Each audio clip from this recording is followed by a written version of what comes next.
When you create a new document in Illustrator, it uses defaults based on the profile that you pick in the new document dialog. If you need default settings based on something else, you can create your own custom profile to save you time setting up your document each time. In addition, Illustrator allows you to create templates for when you need to create a document based on specific artwork. Let's take a look at some of these options. Now, I'm beginning this video with the postcard.ai file already open on my computer. And we'll get to this particular postcard a little bit later. But for now, I'm going to start by going to the File menu and choosing New. And this is going to open up my new document dialog. Now, the first thing we're going to be able to do is enter a name for our new document. Now, right now, I'll just leave this set to Untitled. Each time you create a new document, it appends a number to the end. So it's fine, whatever you name this, it's not really going to matter for now. For Profile, this is where you're going to see some of the pre-built document profiles that come shipping with Illustrator. Now, for example, if I choose the print profile and I open up this advanced category, this is where you're going to see some of these options. The print profile creates a letter-sized document by default, and it creates a document with a CMYK color mode with a 300 pixel per inch raster effect setting, and the preview mode is set to default. Now, what you can also do, if we pick the web profile, you'll notice down here in the color mode, it is now set to RGB because it's based on the web profile. Because it's specified for web, the screen resolution or raster effects resolution is set to 72 pixels per inch. So all of these settings are being pulled from the document profile. Now, moving on in our new document dialog box, what we're going to do is we're going to set up a document that can also be used for our new document profile. So as an example, when I create logos for clients, I typically like to create at least 3 different logos. So what I'd like to do in this example is I'm going to create a document profile with 3 artboards that are going to allow me to create this new document based on this profile, and it's immediately going to give me 3 artboards right away with the settings that I need as well. So I'm going to leave the profile set to web because I like to create all of my artwork in RGB to give me the best color fidelity. And for number of artboards, I'm going to increase that to number 3. In addition, for the artboard layout, I'm going to click on Arrange by Row. That's going to line them up left to right. And we can set the spacing between the artboards. I'm going to change that to 40 pixels just to give me a little bit more room. For the size, I'm going to set this to I'm going to change the units over here to inches, and then let's set it to 10 by 10. That's going to give me 3 nice artboards that we can use. If you wanted to specify a bleed value, you could do that. And because I'm creating logos that may be used for a higher quality print, I'm going to change the raster effect setting to high resolution. So that's going to give me something that I can start from. Now what I'm going to do is I'm going to click OK. And you'll notice it's going to create my new document with 3 artboards. And now I can specify some other properties as well. So for example, if I go to the View menu, I could choose to set the default view to outline. Okay, now I really don't want that. I'm going to change that back to Preview. But what I may want to do is come over here to my Swatches panel. Now, I probably don't know what swatches I do want to use for my logos, but there may be some swatches in here that I definitely don't want to use.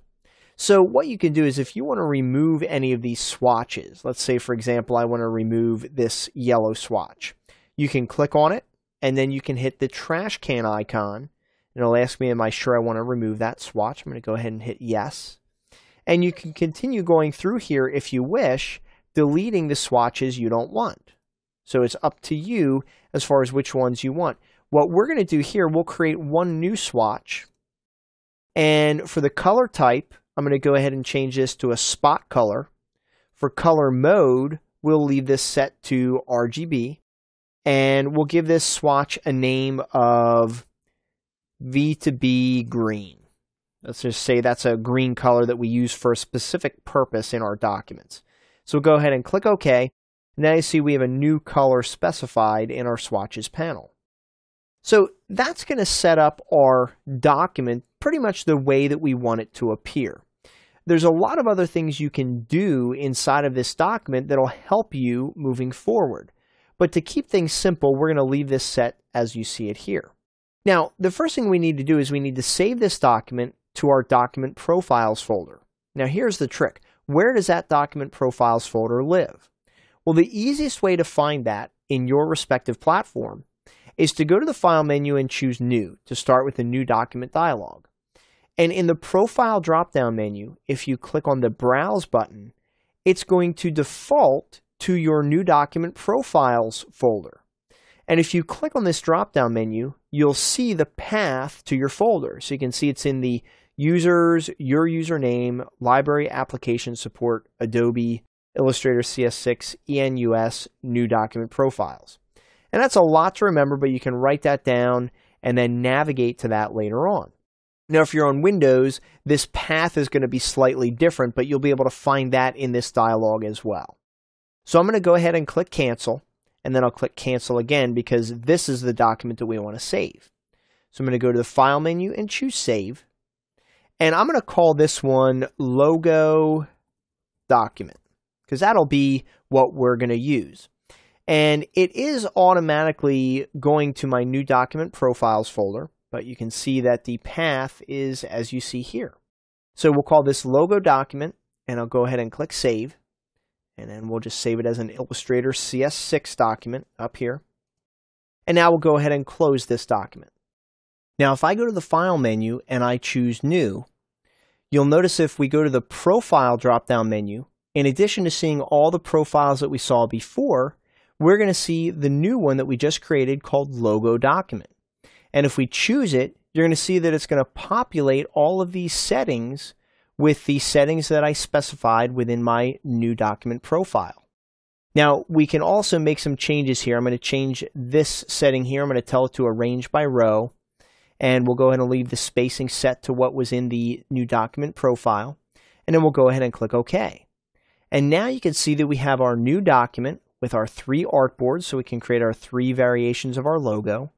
If you go to your swatches panel, you're going to see the new spot color that we created earlier, and the ones that were removed are gone as well. So you can see how you can customize these settings to meet your needs.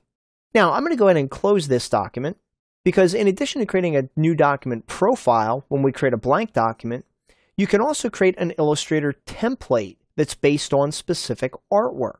So as you can see here, I have a postcard, and it has some placeholder text in here because this gets populated with specific information later on. But instead of me finding the file that I set up for this, what I can do is create a new template. So to see how templates work, if we go to the File menu and choose New from Template, you're going to see that it opens up to the Templates folder, which is found in your Application folder, Cool Extras, ENUS, and your Templates folder. Now you can navigate through here and pick any of the templates that you want here.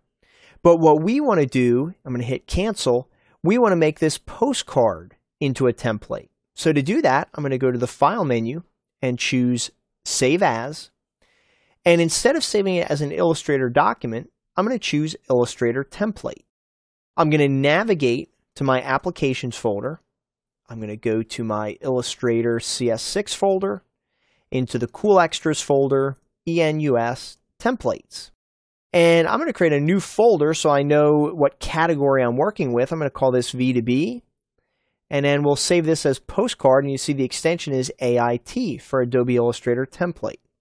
So go ahead and click Save. And now I'm going to close this document. And whenever I need to create a new document based on that postcard, I'll go to the File menu, choose New from Template. It's going to navigate to my Templates folder. I can go to V2B, postcard.ait, and choose New.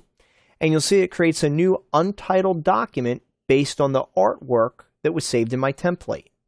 So you can see that there are several ways in Illustrator that you can save time when creating both new documents as well as documents based on specific artwork.